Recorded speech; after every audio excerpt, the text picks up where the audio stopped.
Saludo, mi gente. Welcome to Dismantling the Fuckery, the podcast where we deconstruct the illusion and unleash the fabulosity. I'm your host, Gohena Angelique, your fierce neurodivergent Juyurican poet and an advocate for decolonial liberation. So get ready to dive into the messy, uncomfortable, and transformative work of dismantling the systems of oppression and the limiting beliefs that hold us back. We're here to reclaim our power, embrace our magic, and rise into fabulosity. So grab your cafe, your té, I don't know, maybe you need a shot, and let's get into some fuckery. Hello, my good people. So welcome to another episode of Dismantling the Fuckery podcast, where we dismantle the fuckery and unleash our fabulosity. This is your host, Gohena Angelique, also known as Ya, also known as the word dominatrix, cracking the pen and bleeding like ink. It's actually a tattoo I have. Anywho, I hope that you are well. Hag Sameach. If you observe Passover, I hope that the journey has been nourishing and grounding for you in this season and in this time. It's often around the table and around gatherings that there is such an opportunity not to berate each other with our views or things of that sort, but to actually entreat each other as we have conversation, as we engage, bringing us back to a center of love, back to a center of groundedness, back to a center, period, as communities. And I think that to me, I have a large ass table, and it is one of the things that came with me from my marriage, and because it's my table, you understand? And one of the things that I love about it, because it's a really long table, is that there was always space for everyone to sit around. So family dinners, birthdays, we could gather around the table. This table has had conversations, move through it from so many different people and so many different moments. And it has been a part of conversations that stir the soul, conversations that call the heart home. And to me, that is what getting around the dinner table is like, what getting around feasts or holidays that have food at the center. It's like, how can we use this as a place of transformation, a place of connection, a place of intimacy between humans where at large, we're all intersecting each other. But when you come home, there is an intimacy of that that is sacred. And that is where there's the most impact is beginning at home. So I hope that your Seder, I hope that your dinners, whatever they look like, the gathering together, first, as Jews, reminds us to anchor in the beauty of what it means to gather and be community and to be who we are. And as all folks, whatever your traditions and however you're moving in the world, that you would allow the table and the sacred exchange of the nourishment of a meal be the anchor in your life and in your center. Anyway, so there's that, right? I wanted to focus on this podcast about my journey with quantum human design.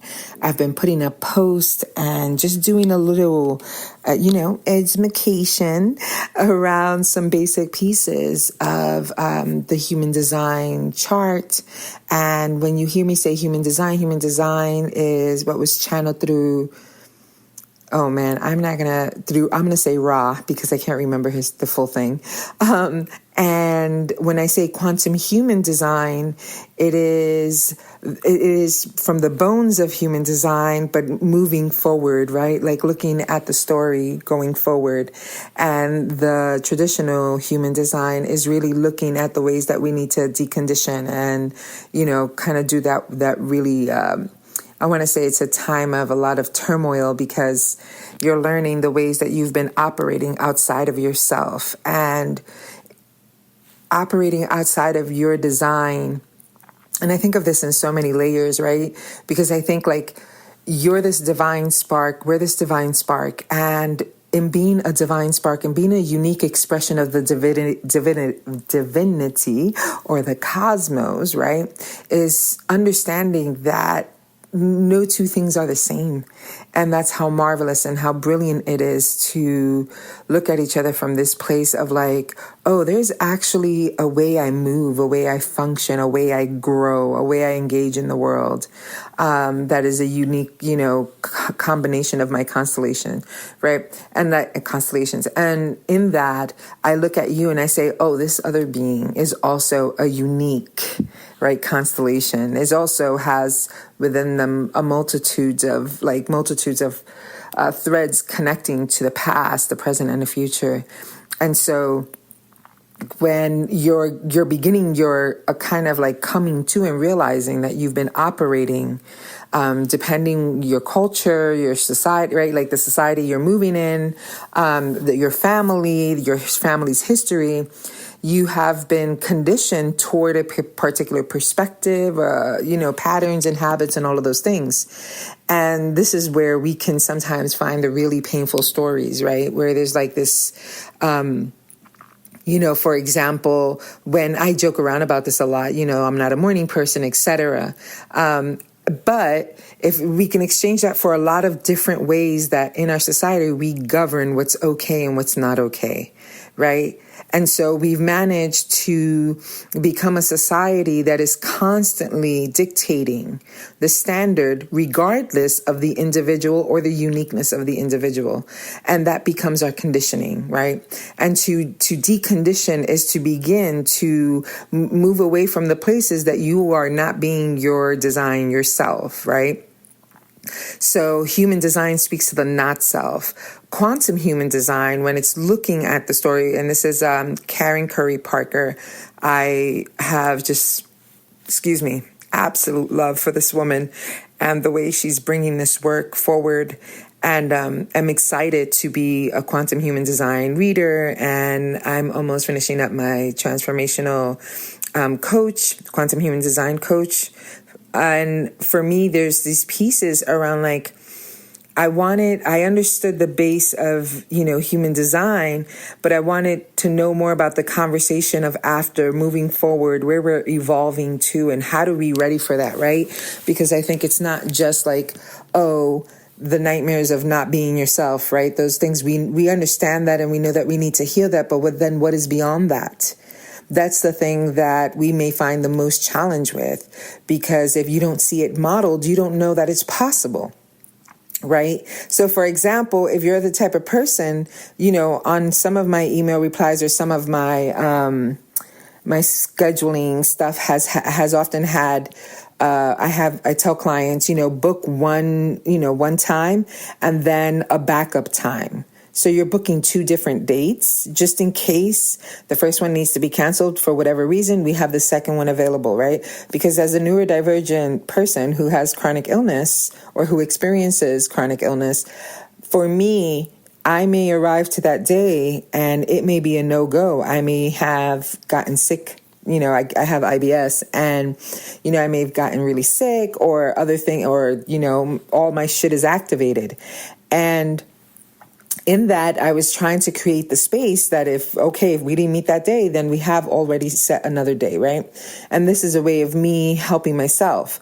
Why? Because I don't have to make believe I'm something or someone else so that my clients can feel comfortable with me. I don't have to act like, like business as usual and, I need to make sure I can't miss or need to reschedule. I don't believe that. Right. And so I step into this place where I'm like, oh, I get to design this for myself and how I function and my needs as well. Because any clients that are going to come to me, any people coming to me, they're coming to me because they are aligned with the frequency that I'm, putting out. And it is not about the center of me, right? It's about you getting the support you need as my client. And if you feel aligned with how I bring the work, then we dance. Right. And in this idea is like, oh, before I had to heal feeling the pressure of the societal pressure to conform to certain norms or certain standards, right? And feel like I'm at war with this thing.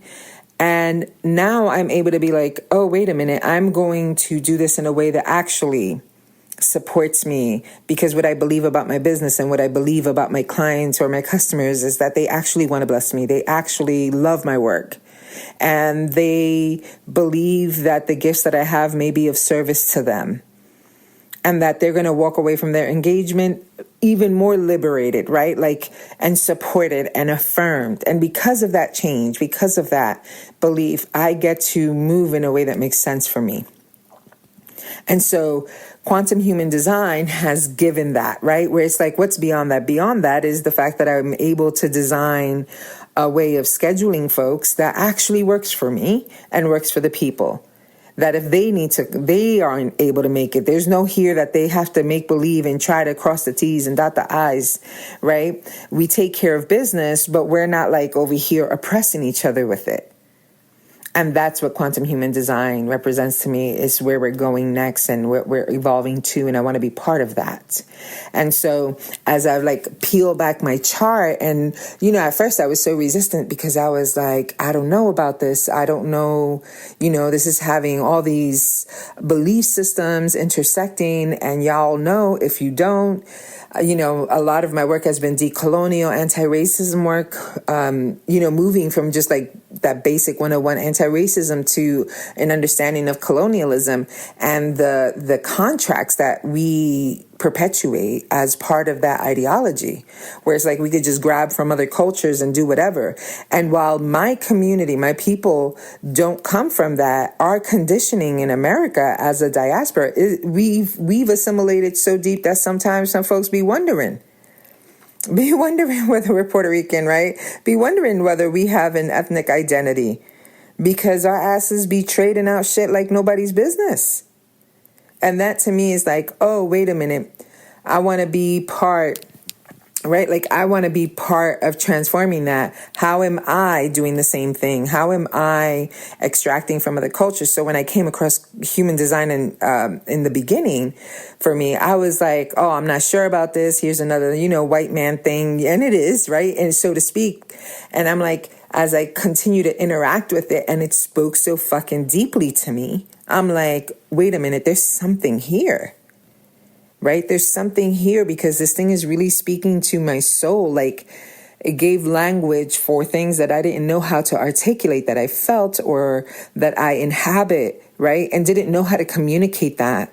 And the ways I like, for example, in human design language, I'm a manifesting generator. In quantum human design, it's called a time bender, right? And so the common thread with time benders is that we move fast. We move really, really fast, right? We're energizing things. We're moving through things. We got several things on the stove. We don't just cook one thing at a time. None of that shit is happening. We got a couple of things going. We got a couple of things going for now for priority. We got a couple of things going for long term, right? There's always a lot in a world that, both in terms of business and in terms of being socially acceptable, you have to make up your mind and you have to choose one thing. You have to be one way. And if you're not that one way, then you're not going to be successful. You're not going to make it. Right. And so, this is where niche comes from when it comes to businesses. This is where the idea of, a lot of productivity things have at the center the ideology of you just need to focus on one thing, build that over time, and, it'll yield a harvest and results. Right. But any entrepreneur worth their salt knows that you can't think like that. You have to, think now. You have to think yesterday. You have to think tomorrow. And you want to think about yesterday so you know what not to repeat. You want to be here now because you get to be responsive. And then you want to plan for a future because you don't want to be caught off guard. Being a time bender that has always so many things, I used to feel so guilty. And like something was wrong with me and I needed to fix myself, or I needed to get better at scheduling. I needed to get better at planning. I needed to discipline myself. I had no discipline. Like, I had all these ideas about myself in relationship to somebody looking at my life or looking at my hobbies or whatever the case may be and being like, oh my God, you got so many things going on. I'm like, when I hear comments like that, I'm like, listen, we move differently, friend. You may be able to only, dribble a ball and focus on that. I'm going to chew gum, dribble the ball, and also notice my surroundings. Like, you have to get over it, right? Like, I'm not going to change because the external pressure to assimilate is like, oh no, this is what you should be doing because this is what everybody else is doing. Right? And that the dissonance that creates inside of you, the ways you start co-signing and taking on things that don't belong to you and don't even feel right for you, you wonder why you're not inspired. You wonder why you can't seem to get things done. You can't seem to, because you can't seem to put all your focus into one thing that bores you. So you wind up leaving it. You wind up quitting because you feel frustrated. And then that's it. But in quantum human design, what happens for the time, and like we have these challenges around quitting too early, right? Why? Because we may have the energy to finish something, but if we get frustrated, we think frustration is a bad sign. But it's not a bad sign because frustration and sometimes anger lets us know that the opportunity for change is coming up, that there's a shift that's going to be available because the discomfort is the equivalent of, oh my God, I can't believe I'm forgetting what this is. Give me a second. Butterfly, chrysalis, caterpillar. Because a caterpillar, when it's wrapping itself up to the tree, right? Like, it's like wherever it's going to hang, whatever that is, tree, leaf, wood, branch, right? Whatever it is, it does that. And then when that transforms into the beautiful butterfly, it starts cracking that shell open, right? It starts opening up. And as it opens up, here's, the birth of a new time and a new season. We do the same thing as time benders. We're like, oh, this is uncomfortable. This is uncomfortable. Change is coming. Change is coming. Change is going to happen. And then the body starts reacting. The mind starts reacting. The energy starts responding to it. All of a sudden, you're feeling frustrated. You're feeling like, all that pent up energy and discomfort is starting to come to the surface. Frustration shows up. And then you think, quit. But no, as a time bender, what we want to be doing, strategy, this is what we call, your authority and your strategy. Depending on your authority and depending on your strategy, you'll know how to do things. So for me, I have a sacral authority. And the strategy for me is to wait to respond, right? Like, I'm waiting the thing is going to come into my field and I'll respond to it. And the juiciest thing I could ever do is be in response to things, right? Which is really active. That's an active way of inhabitation because your environment is what's going to speak to you. And so for me, there's this piece around, because I have a sacral authority, I have access to a very clear yes or no at an instant, right? In an instant. And it's the instinct of my being to be like, yuck, yes, or whatever the case may be, right? Yuck, yes, they don't go together. But recognizing that my authority gives me a way to understand where before, and this is like, these are just examples because I think it's really important to notice the way things show up. And I was blown away by a lot of this because I thought that when I was frustrated or when I was getting to that place, I thought that all was lost and then felt guilt or felt fucked up for quitting, right? Abandoning something, because I didn't understand that what was happening was things were about to shift into growth, right? Then when it comes to the sacral chakra, the sacral energy center, right? One of the things that I learned as just part of a conditioning, right, from different places was that it's not okay as a woman to be confident, to be unapologetic, to know my mind, right? I mean, when I got beat as a kid, some of those beatings were a result of really speaking very clearly or knowing and having a deep understanding as a child that this was off and something needed to be said, right? And things were off. But a child cannot be too confident in their own words, right? So at least in the setting that I grew up in. And so looking at this accumulating over time, I learned to condition myself to be able to be much more hesitant, much more vague, open-ended kind of way of conversation and engagement.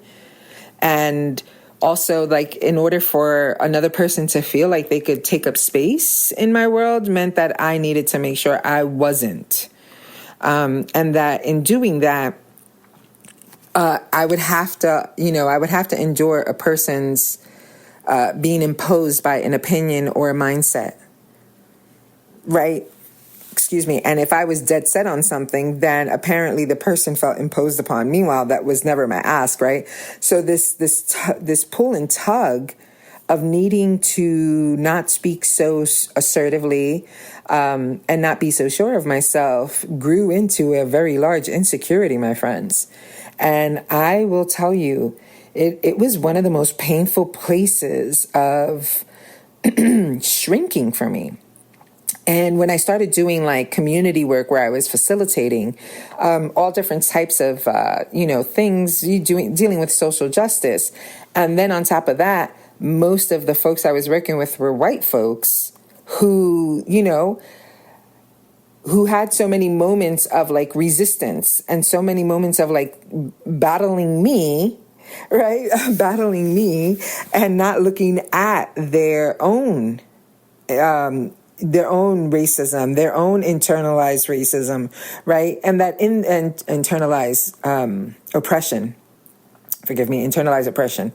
What would happen for me was that I would contract like nobody's business because I'm getting like, people are feeling away. And I didn't understand exactly. Maybe I needed to learn something. Maybe I needed to be different. Maybe I needed to, appease the masses, as we would say. And that became painful for me. Some of my early moving across, painful for me, extraordinarily painful. There's some stories that are scary to tell. That's how painful it's gotten for me, right? And so coming onto human design and then quantum human design and realizing that this thing that people are talking about, that some people react to, there's some other pieces to that because I'm also, I'm a 5-1 in my profile lines, which in human design is the heretic and the investigator. And in quantum human design, it's the visionary leader and the resource, right? And so this plays into how the world responds to the energy that I hold. But what I really had not anchored in solidly is that internally, I had made extraordinary compromises to appear as if I don't know or am undecided or, you know what I mean? Like indecisive, that I couldn't be too sure of anything because it would be perceived as fill in the blank.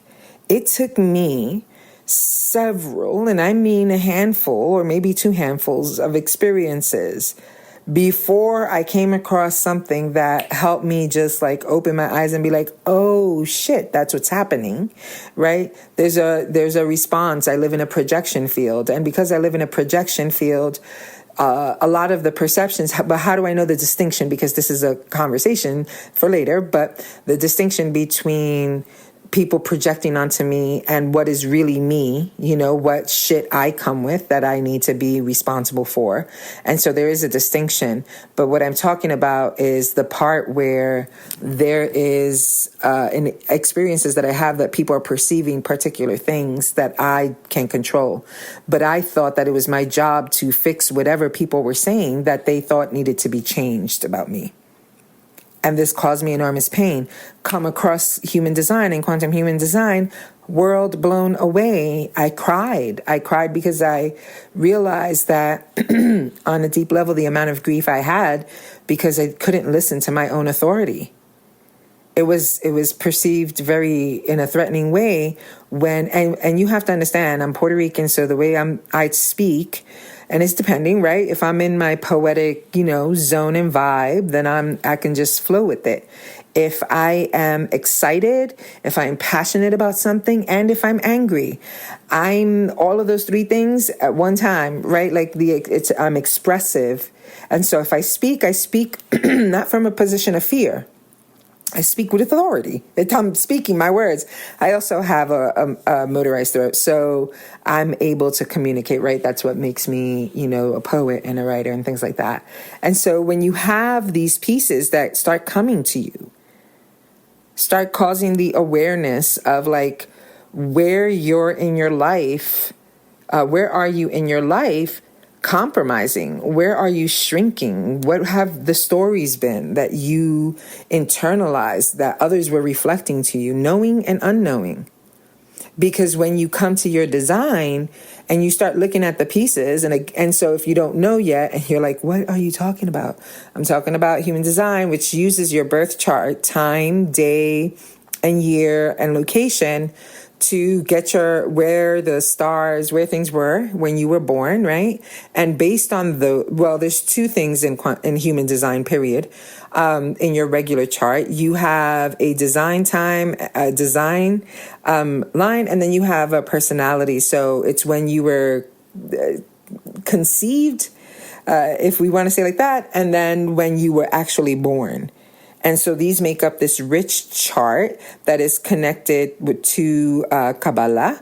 It's connected to the I Ching. It's connected to the chakra systems, the Hindu chakra systems, and quantum physics, right? So when you blend this all together, it is fucking crazy powerful medicine. And so when you're reading your chart and you're looking at it based on a combination of these wisdom bodies, right? It moves into this place where it creates these unique designs that really speak to a lot of people. And I think that these are tools, right? They are not masters. They are not definitive. And this is what's so important about quantum human design, why this work is important. Because ckery Parker decided to put the energy into bringing this into the space where we're like, oh, okay, so this is what my chart is, but what's the potential of it beyond when I decondition and not be myself? What does myself look like? What's the language of the self? And when you start discovering these things and you start looking at these pieces and you see yourself so clearly. I mean, for me, it was a sense of relief. It was a sense of joy. It was a sense of grief and sadness, but mostly feeling fucking liberated. So much so that I've, taken on becoming a reader and becoming a coach, right? Using this beautiful work to help us align our lives to what's next. We're living in a time where people are incessantly harping on, and I sign me up because I was there where I was so trauma focused, because as someone who's experienced so much trauma and wanting to understand how I can be of service, not only to myself, but like myself, my lineage, and the community that I work with and my people, because I didn't want to, I'm like, how do we understand what's happened to us? How do we name it? How do we acknowledge it? Because it's eating us alive. It's killing us. It's making us sick. We need to tell the truth about our experience, right? And so we tell the truth about our experience. We get witnessed by others who affirm and say, yes.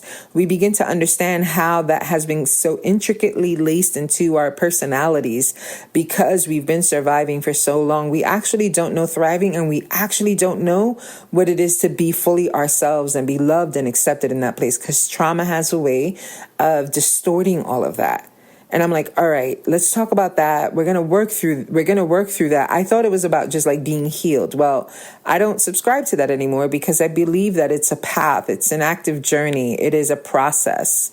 It doesn't have a finality or a cap to it. It's like building muscle, right? You may start when you're young and you want to look buff, but as you get older, you realize that actually lifting weights supports your bone structure, supports your body, helps you, create well-being for yourself. So no longer are you trying to look like the 25 buff person who only cared about big muscles. Now you want the quality of a body that is strong. And to me, that is the same thing. It's like, oh no, we're talking about trauma. Now, we're talking about attachment styles. We're talking about narcissists. We're talking about, codependence. We're talking about all of it. And still there's people that don't know nothing about it, right? That's true too. And so we're talking about all of it. And I'm like, all right, yeah, that's great. Okay.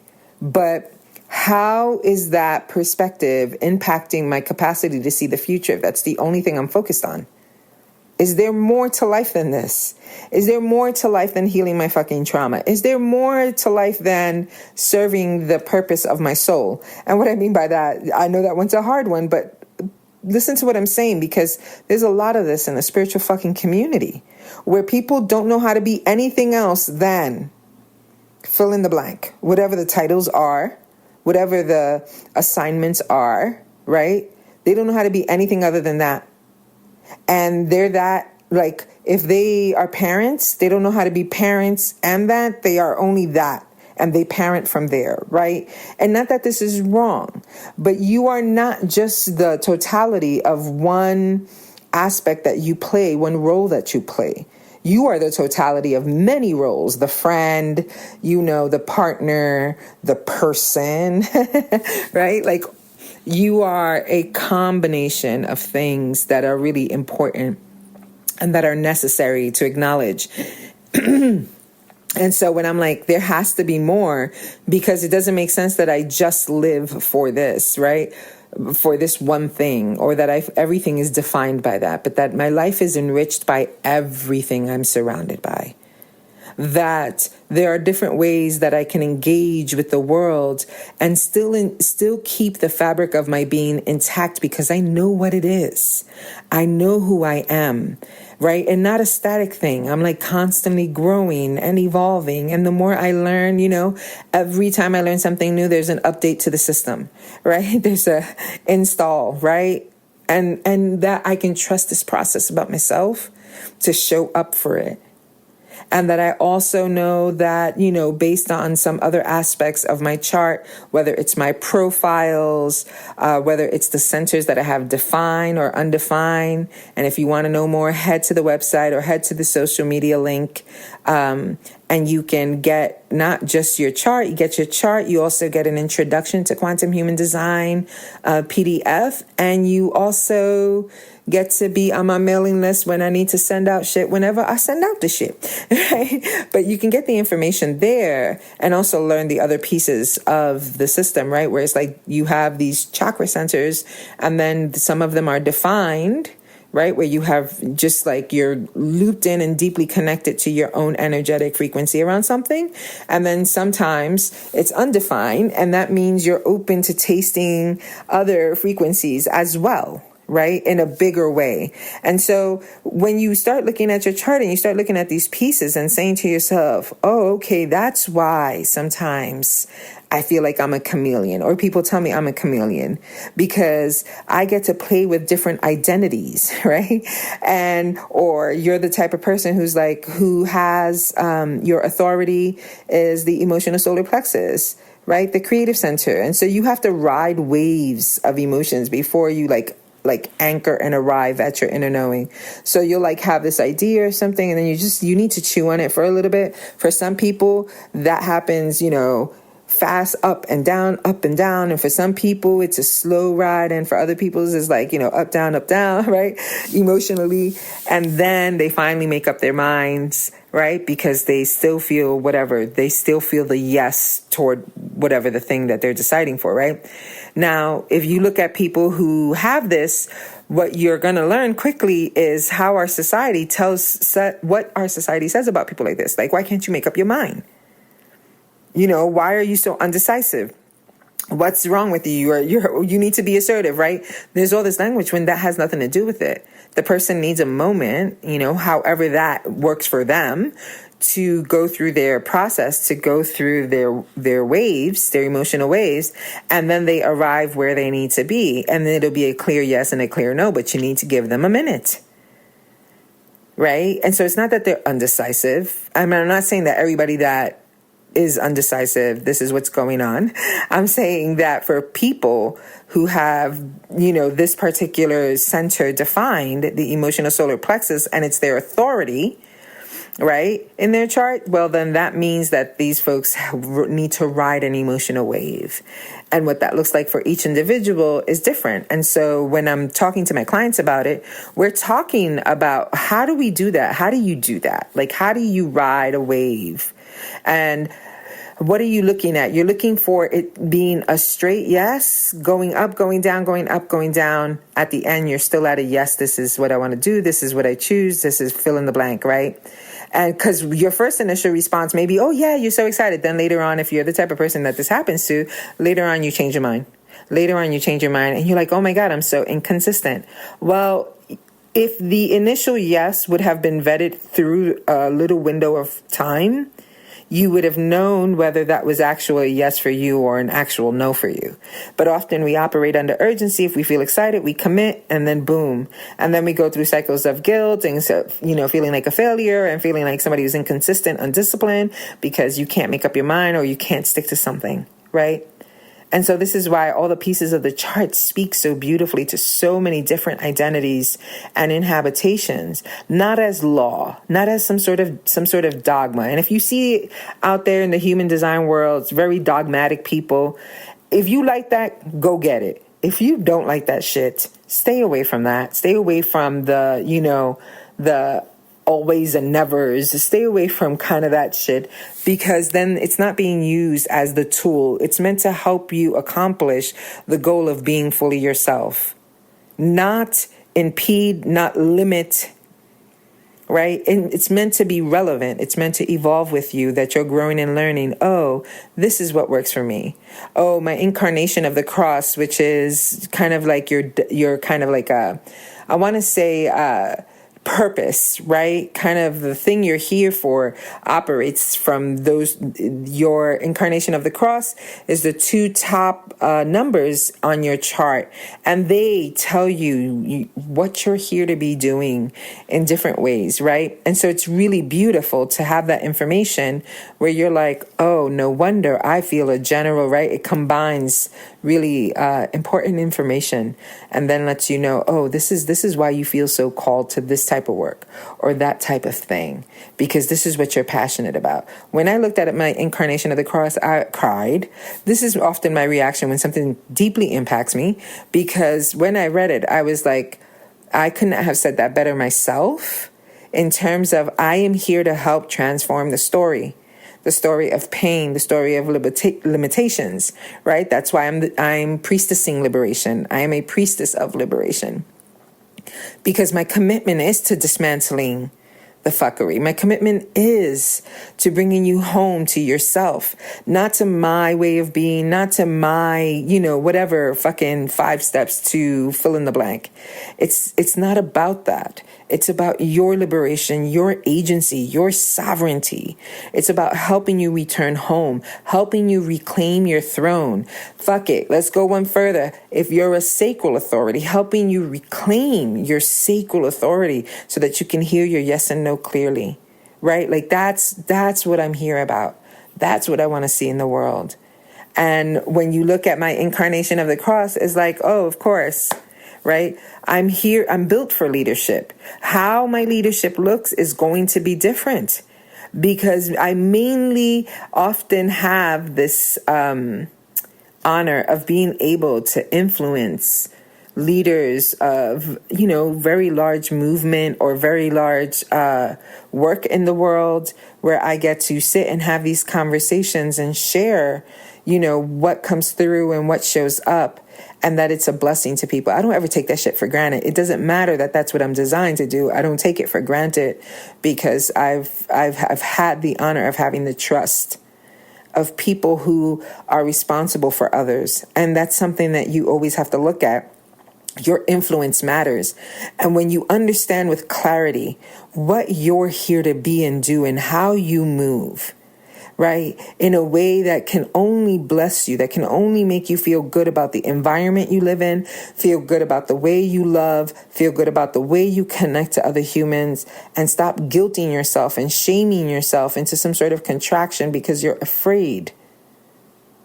Like, I'm here for the release of all of that tension, right? And I'm here for the idea that we will continue to walk together. And as we grow, learning more about ourselves, then we become the beacons, the ambassadors, if you will, of love and of well-being and of change and transformation in the world. And it may be quantum human design today, it may be something else tomorrow, right? All these different wisdom bodies, when they start alchemizing in a powerful way, they begin to transform the narrative collectively.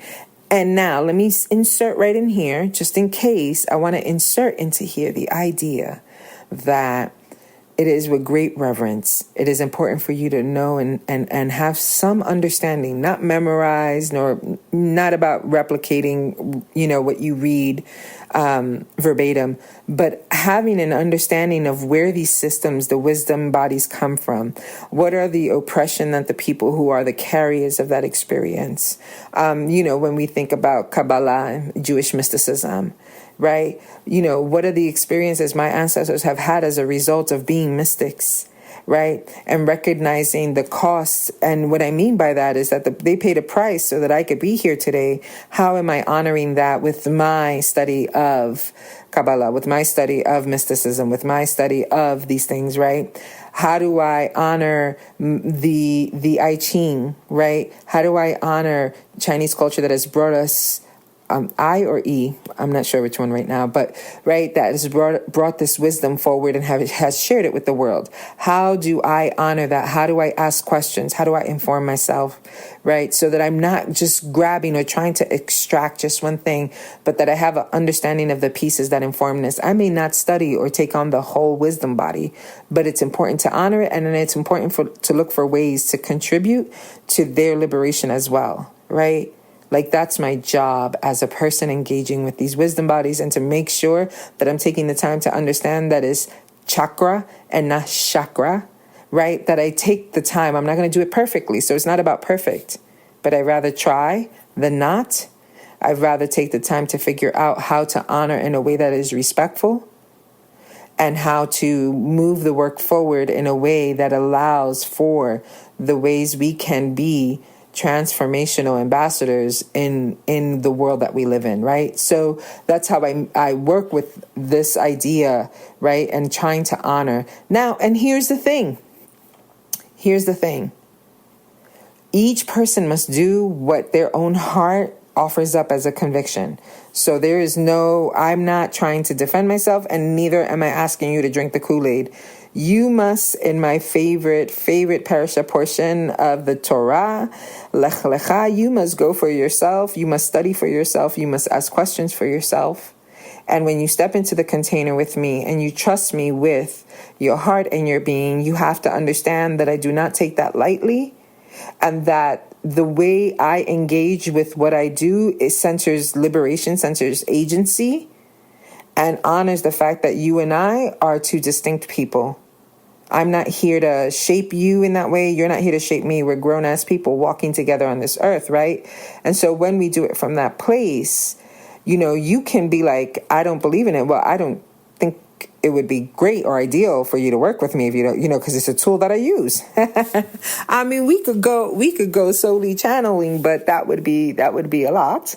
And so, right. And so it's like, here, you are welcome to follow your conviction. And then that would mean that there's another coach out there for you, and not necessarily me, because I'm committed to each person having their own agency. I wanted to share with you, though, where I was coming from and how I found a place where I could engage with this honoring liberation as a primary, right, like value in my life, and decolonizing as a primary part of my mission, right? To recognize that it is taking off the layers, these colonial layers that we've been, like living in, skin that is not our own, ways of being that are not our own. And so it's time to come home to yourself.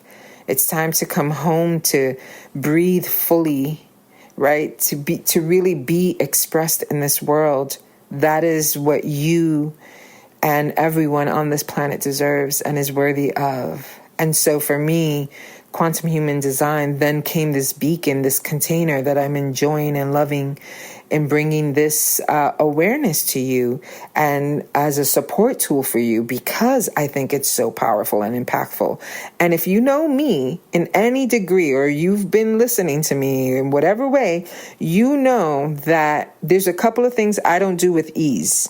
One, I do not share just to anybody on my social media, in my work. Like, I don't fuck like that. And the reason why I'm very particular is because the people that I am bringing forward to my community has my trust, right? If I'm bringing somebody in, I need to know that my community can trust them too. And I'm not bringing people into this is the power that I have, right? Into my world and to influence my stuff that my people can't trust and be safe with. And then secondarily, very, very few the times you will catch me telling you, having great admiration. And that's just not because I don't have admiration for you. I do. But if I have high respect for someone, it is because I know that they are cultivating their awareness. They're honest and open with it when it comes to racism or, ableism or whatever the things are. I know that they're teachers and mentors that are willing to be held accountable, willing to be, right? Like, in a way, and in the way that I'm saying is understanding that I don't sing the praises of just anybody if I don't know them well enough, because then I'm exposing my community to whatever that is, right? And to me, it's really important to expose my community to people who are not seeking power, who are not seeking to be a traditional model of leadership, but that are actually inhabiting an evolutionary one, that are actually committed to liberation, committed to agency, committed to people knowing who they are, and they don't need followers, right? They're not in that dynamic. Those are the people that I respect. And ckery Parker, one of the many things I love about her, I really enjoy her, and she's funny as shit, right? Is that she's the first one to name, and to be like, recognizing the systems of oppression, recognizing hard times, recognizing whiteness, recognizing that there's an experience of people of color, right? And so being able to take the time to anchor that and to name that and to stand with it, to me, earns my respect. Nobody's perfect, so we're not talking about that here, right? That's not the deal. It's how is this leader moving so that I can actually honor and know that I'm in a place where if I rebuttal something, if I bring up racism, etc., that I'm not going to go through a whole fuckery of ruffled feathers and, people panicking, because the person that is leading the way is actually the first person to be in response and relationship with the conversation. And that's what I want my people to be around. And so the quantum human design system, to me, is so powerful because she braves the waters to talk about the edges, the hard places. It's not gaslighting us into, just be happy or just this, not that. And so her work has been just pivotal for me. And I'm like, if this thing has renewed my heart, renewed my mind, strengthened me, continues to do so, and worth sharing and worth using as a tool with my clients. Because I want my people to design lives that work for them. I want my community out there, y'all know who you are, that are exhausted, burnt out, fatigued from not just showing up to do the work, but in showing up to do the work, you're contracting, you're trying to compromise, you're often giving away power to, giving your power away to things that should not be so. And you lose yourself in that process, right? If you're a leader, if you're somebody who's been doing that work, you can lose yourself in these things in a way that you forget the fabric of your own being, and you become, you become stuck in rhythms and cycles in which you're constantly trying to appease the masses or appease the perspectives to your detriment, right? And so this is about coming back home again. And so anyway, I just wanted to share my experience with this and why I'm so excited about it. And I have so many other stories, but I want to just bring it to a close here and say that my deepest desire for you is that you would fall in love with yourself every single day. And that falling in love with yourself has the capacity to hold for the places where you may need to do some work. But also that at equal measure, there are places where you are just gravy. You are beautiful. It is fantastic. You are whole. You are complete. And that to live in this dynamic tension is what being sovereign, being in liberation, moving from that place is about. And so if you want to come and have a session with me, you can join me for a 2-hour session. You can book it in the link. You know the things. You know where to go. You know where to go. You can book your session and we will deep dive into your type, your strategy and your authority. And then if you really want to get into the integration part, if you really want to really walk this out and be accountable, then I invite you to the 12-week.